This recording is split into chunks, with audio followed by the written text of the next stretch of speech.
YouTube, welcome back to the Investing on a 9 to 5 YouTube channel. It is your boy, the Dividend Dog. Happy Monday out there. Hope you guys are having a great start to the week. And I know we've been getting some gains here in the market. The market looks like it's want to have a bull run here, but we can't complain about that. But want to get this video out to you guys. You don't want to miss this ride with Uber. I think this is going to be a great growth company down the line. I've done some good research on them over the weekend, the past week. Supposed to get this video out to you guys yesterday, but my laptop decided it wanted to delete the video, and I had to redo it all again last night, and here we are making it. So before we dive in, I want to give all you guys a shout out there for hitting the like and subscribe button. It's letting us know you guys are liking the content we're putting out, and it's also helping the page grow. And if you're new to the channel, welcome. Smash that like and subscribe button for me. I want to run this video up to at least 5 likes, on the video, and get a couple of subscribers out of it. So guys, help me out with that. Thank you guys so much. So let's go in and dive into Uber. So as we all know, Uber, the ride sharing platform, but what they do and who they are and how they make their money, it's a technology platform, massive network. As you guys can see, they have Uber Health, Uber Eats, Uber Chopper, Drizzly, Postmates, Uber Freight. You know, we've all used at least one of these type of sectors that all goes back into Uber. From a market cap standpoint, at $80 billion market cap standpoint, and the growth of the earnings per share has been phenomenal for the last 5 years and the past month as well. Profit margins is at 31%. And then we got institutional ownership. You guys know I'm huge on seeing which institutions owning the ETFs or the company that we're looking at. And this is at 55%, which is good. And then you got also 16% insider ownership, people owning it inside. Let's look at it from a chart here. I wanted to get this video out when it was down below 40, but as of today, close of Monday, we got it up to 40, 45 here, which is good to see. We're making higher highs here. They're looking for it to go towards 50 and higher up, but we'll see what happens here in the next week and the next couple months and the next couple years here, because I see Uber doing some big things. So we'll look at them from an earnings standpoint. Earnings strength is very positive. Their earnings have increased to an estimate of over 30 cents over the past 5 quarters. They've shown acceleration in the quarterly growth rates, which you guys can see, which is good for basically earnings. Earnings is huge for growth and a growth company, because obviously they're not paying a dividend. Revenue-wise, Uber's making money. They're making money because they really don't have competition on the block. I mean, who's their competition besides Lyft? I don't even like Lyft, to be honest. But yeah, Uber here, revenue generating company. Good things to see. As you guys can see, the 3-year returns at 10-year or 10%. The 1-year returns at 60%. The last month we're at 8%. The last 5 days we're at 3.3%. I think I'm currently up 5 or 6% on my 15 shares that I have right now. I don't have an exact share amount that I'm looking to get, but I'm looking to accumulate as many as I can before we get to this target price here. They got a target price here from Stock Rover at 50.93. Forward PE is 43.7. So they're looking forward thinking that their earning or their price to earnings is going to be 43, which is pretty expensive stock, but we don't know how much value that company is going to hold. Obviously, you pay for what you get. Price to earnings is just one indicator. Doesn't mean that if it's high, that means you don't buy the company. It's just a risk that you're willing to take. And the earnings per share estimate, 100%. The earnings per share growth for the next 5 years at 23%. And it's good to see a growth company that's not paying a dividend, that they're having sales and earnings growth, because we need that to have the price growth and the stock price. So one benefit that has helped drive Uber's EBITDA up from 30 million to 288 million the first quarter, the big source of that was really from advertising revenue.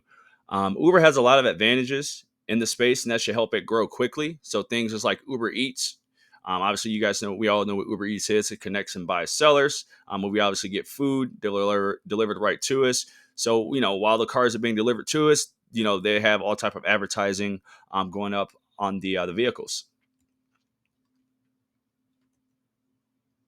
Uber and Waymo are teaming up, which is good to see as well. So Alphabet, aka Google, is a subsidiary of Waymo, which is bringing its taxi network to the Uber app. So Waymo wants to multiply its rideship tenfold by next summer. In the long term, Waymo could be a giant competitive threat to Uber, but I really don't really see that, coming down the line here. And by that time, shoot, who knows? I might be out of the stock by then if the thing takes off. I'm here for the profits. But let's see here. So Waymo and Google, they're both on the same team here. So they're reaching out to Uber to say, hey, we want to have rides available in Phoenix, LA, and San Fran. Those are pilot cities, is what we're calling them.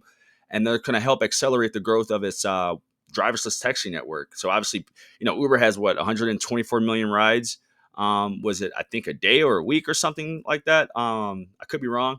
But, this is a great way for Waymo, and obviously Google is back in this entire thing to help with this partnership and allowing millions of users to book rides through the Uber app.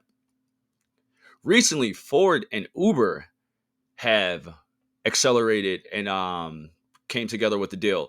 So Ford has reached out to Uber, introducing their new groundbreaking program called Ford Drive, which is going to give access to Uber clients to the Ford Mustang Mach-E for rideshare drivers.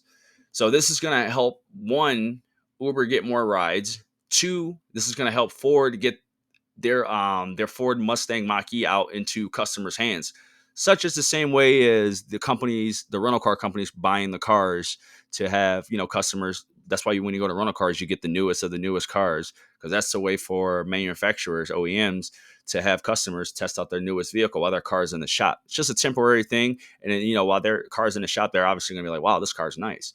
It's the same type of process that Ford here is doing.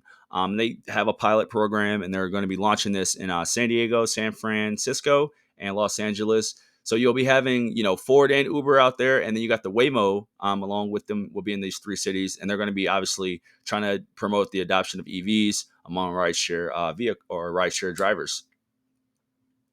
And then Uber Eats and Party City have linked up for just in time for the summer holidays and all the celebration of dads, graduations, and all types of birthday parties and whatever else is coming over for the summertime. So while you're getting ready for your party at your house, you're more only thinking like, I got to go to the store, I got to go to Party City, I got to go to all these things for the party. Well, Uber said, don't worry, we'll take care of that. They have now linked up with Party City. Now, we all know Party Cities can have some hit or miss stores out there. Shout out to the Party City in Richmond, Indiana. Um, but yeah, Uber and Party City are going to be linking up to get the party things to deliver it straight to you.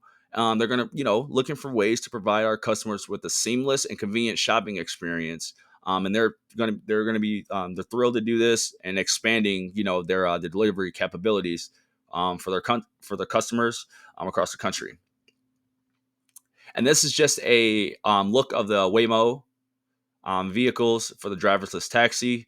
Now, obviously, I feel these cameras and technology will only get better and smaller. So I just imagine what this is going to look like in 10 years, 20 years. And, we'll be looking back at this the way we look at the Model Ts, I think. And just talking from some risks, I took a dive in their K10 report, and just a couple of things that they see as like risky is obviously, if drivers were to be classified as employees instead of independent contractors, so 1099 versus W2 from an accountability standpoint. And then, the mobility, delivery, and logistics industries are highly competitive. So each industry that they're in, like there's a top dog in each one. So whatever that they are going into, whatever sector they tap into, they have to make sure that they have low cost alternatives that's going to be available for decades. These industries have low barriers to entry, low switching costs. So like it's very easy for people to come in and try to be the new leader in an industry.